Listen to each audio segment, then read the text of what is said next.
Welcome to Social Studies Samurai. In this video, we'll talk about how to write an objective essay and the structure you should use. Let's get started.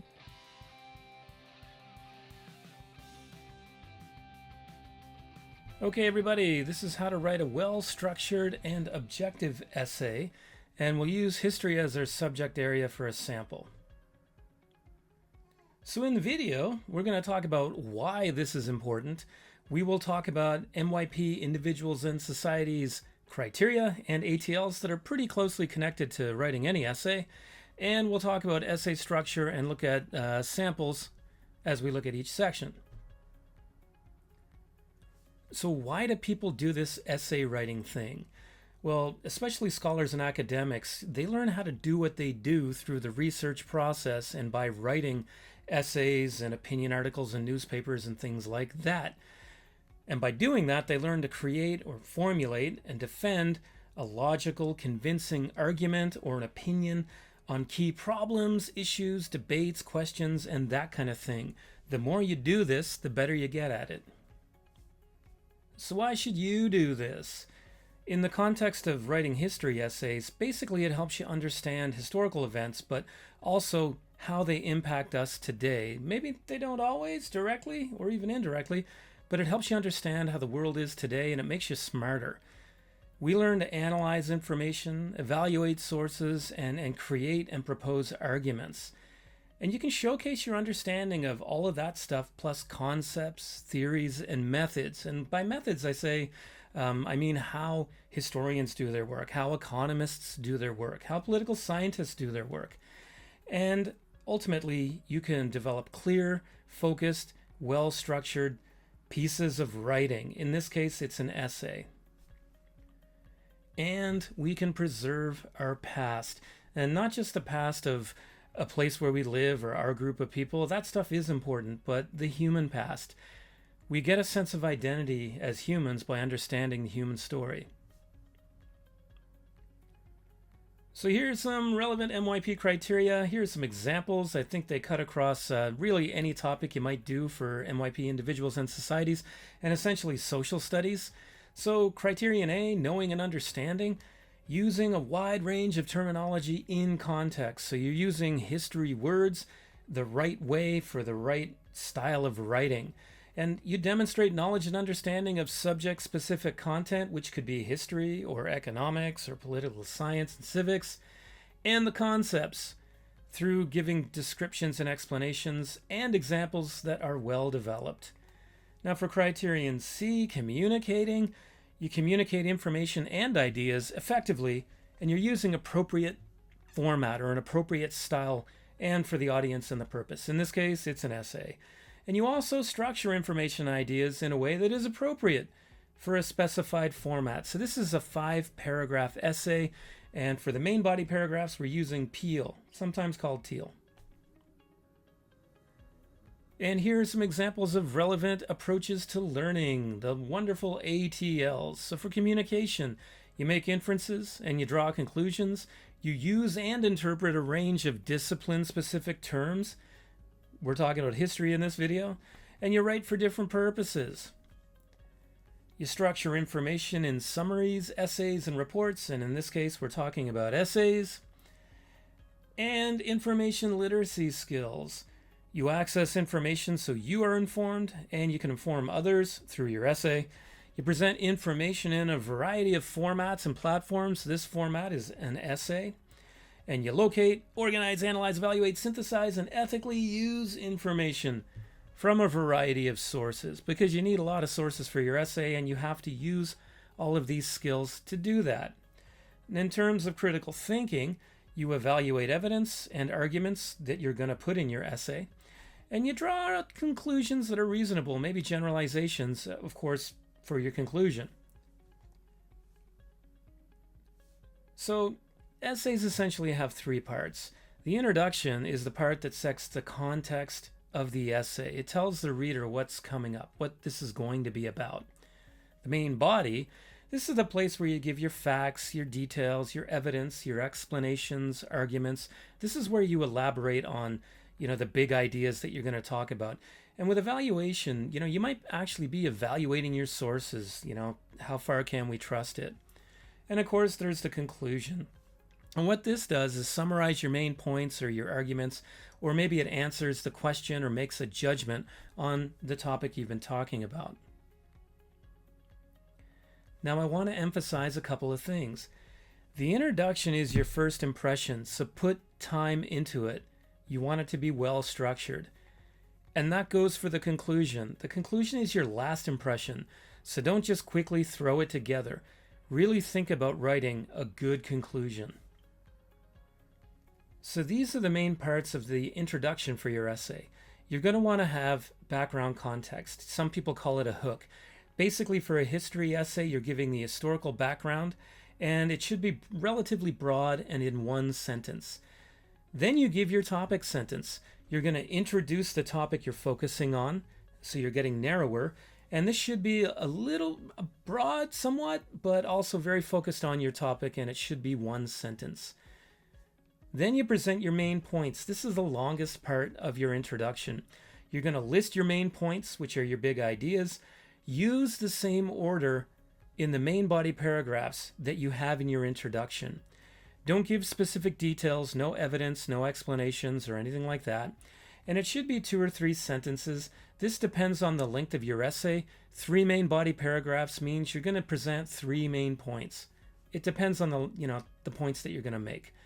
And then you're going to give your thesis statement. This is what you will argue or what you're going to prove. It should be clear, it should be brief, it also should be debatable, and it should be just one sentence. So here's an example from an essay about teenagers. How did this thing we call teenagers become a social group? So maybe pause the video and read this paragraph and find those 4 main ideas or 4 main things in the introduction that we just talked about. So let's break this down. You can see my first sentence gives my background historical context. Then I have a paragraph that is really my topic sentence. I'm introducing my overall topic for the essay. And then I have a sentence that I'm going to write about in my first main body paragraph. And then I have a second sentence where I'm going to have my second main body paragraph. That's my second topic. And then my third topic that I'm going to use in my third main body paragraph, because this is a 5-paragraph essay. And my last sentence is my thesis statement. This is what I'm going to prove, what I'm going to argue, what question I might answer, for example. All right, so the main body. I'm using the Peel method here. Sometimes it's called TEAL, the T meaning topic, but we're going with Peel here. So the P means point. You're going to make your point in one sentence. It should be a relevant summary of the paragraph content, what's in the paragraph. So you state one main idea in relation to your thesis or the question that you're trying to answer, and it should support the overall thesis, right? The overall argument of your essay. And then you have evidence, your first E. It should be 1 or 2 factual sentences that support the point of this paragraph. And it should be from a primary source or a credible expert, things like statistical data. It could come from a number of sources, but it's got to support the point of the paragraph. And then next is where you elaborate, you explain, you give examples, maybe even evaluate some kind of quote from a source. It should be very specific details that support the evidence. And this is where you put your explanations, your examples, you elaborate on ideas or show your evidence. And of course, it could be an evaluation of some of your evidence, why you agree or disagree, or why you think it's good evidence or maybe not good evidence. And finally, your link. It should be a clear link to your thesis in the introduction or the question. If your thesis is in the form of a question, it's got to relate to the topic and the research question, I hope obviously, and it should be just one sentence. So this is an example of my first main body paragraph with the same topic. Where did this social group called teenagers come from? Pause the video, give it a read, and then we'll break it down together. So let's break this down together, and you can see where I've got my PEENL. So you can see my point is in that very first sentence, and I've got my evidence in that second sentence. And now I need to support that where I've got my first example, and then I have another sentence with a second example, and then I have a third sentence with another example. Together, these could be referred to as elaborating, right? I'm elaborating on my evidence with examples. And then finally, in that last sentence, I've got my link that links back to the overall topic in my introduction. So we're not going to do that 3 times in this video because you're going to get bored. If you want to see 2 other possible paragraphs, then you can see the description. There's a link to a Google Doc. So why is the conclusion important? And remember, it is important, so give it your attention. Basically, after reading 3 main body paragraphs, it reminds the reader of the overall topic. And then it allows us to restate our main points. And in a sense, by restating our main points, we're kind of summarizing our evidence in the essay. Now, the last statement could be a thought-provoking statement that encourages people to think a little bit more deeply. You don't necessarily have to have this. I encourage my students to do it because it also kind of supports why this topic is important. So your conclusion should really have this. Your topic sentence, which would be rephrasing or restating the overall topic in one sentence. And that means you don't just copy it from the introduction, rephrase it, use different words. Some of the same words is fine, but rephrase it. And you might start with in conclusion, in summary, or overall. I find that a little bit boring, but it's pretty hard not to just do that. You're going to restate your main points. This is the longest part of the conclusion. So you rephrase your main points or your big ideas, again, rewording them. Use the same order as in your introduction and your main body paragraph. So the first point that you write should be the first point in the introduction and your first main body paragraph. It should be 2 or 3 sentences. And of course, this depends on how many main body paragraphs you have. If you have 3 main body paragraphs, then you should have 3 different points that you're reminding the reader of here. Very important. Do not introduce new evidence, new ideas, or new points in the conclusion. That means you're losing focus. Just don't introduce new stuff. And then you're going to answer the question. Give a clear, definitive answer to the question, or use a statement like, therefore, this proves that, consequently, or ultimately. Just a statement that answers the question or states that you've proven the point. And again, not always necessary, but I feel it's really good to provoke further thinking, for the reader. Give a thought-provoking statement. Provide a big picture idea in one sentence. Emphasize a concept.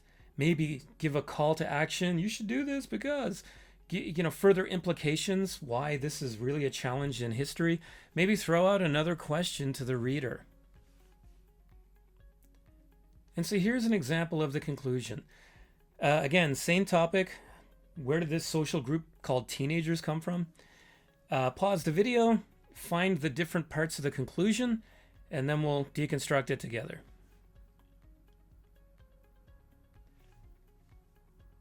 All right, let's deconstruct this together. So in the first sentence, I've got my topic sentence, which really is just my overall topic rephrased, right? Reworded. The next sentence I have is my main point, the first one that connects with the introduction as well as the first main body paragraph. I've got my second main point in the next sentence, and then my next sentence is my third main point. And remember, these main points all connect to the order I listed them in my introduction and the order of my main body paragraphs. And then I've answered my question, or I'm proving the overall point that I want to make. And finally, the last statement is, a thought-provoking statement. I'm trying to get the reader to think a little bit more deeply about the topic. So that's how you can write a well-structured and objective essay. This takes time to learn how to do well, so put the time in, keep practicing, don't get discouraged. You will learn to do this well, and you're going to make your brain bigger. Hope you liked the video. There's more on Instagram, Facebook, X, and on the web. Hope to see you again.